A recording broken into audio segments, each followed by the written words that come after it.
فما لهم لا يؤمنون. فما الف مدہ ہے، دو حرکات لمبا ہے. لہم میں لام کو جلدی پڑھیں گے، ہاں اقصی حلق سے ادا کریں گے. میم ساکن پہ اظہار شفوی ہے. لا الف مدہ ہے. یؤمنون میں حمزہ ساکن جھٹکے سے ادا ہوگا. میم کو جلدی پڑھیں گے. نو میں واو مدہ ہے اور اس کے بعد نون ساکن آنے کی وجہ سے مد عارض للسکون ہے. لا یؤمنون مد عارض للسکون کو لمبا کر کے نون ساکن پہ اظہار ہوگا. پس انہیں کیا ہو گیا ہے، وہ ایمان کیوں نہیں لاتے؟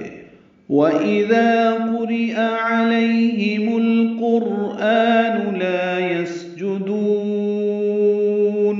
وَإِذَا میں ذال نرمی سے پڑھا جائے گا اور الف مدہ ہے. قُرِئَ میں پیش زیر اور زبر تینوں جلدی پڑھیں گے اور معروف. قاف پر ہے، را باریک ہے، حمزہ یا کی شکل میں. علیہم میں عین وسط حلق سے ادا ہوگا. لیالین ہے، ہا کی زیر ہے. میم کو القرآن کے لام سے ملانا ہے، اظہار قمری ہوگا.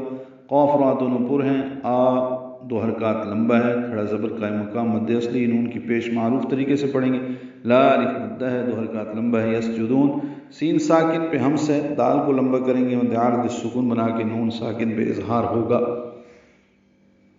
اور جب ان کے سامنے قرآن پڑھا جاتا ہے تو سجدہ نہیں کرتے.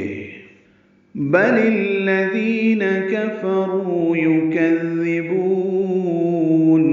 سورۃ البروج میں ہے بل الذین کفروا فی تکذیب، یہاں پہ ہے کفروا کے بعد یکذبون.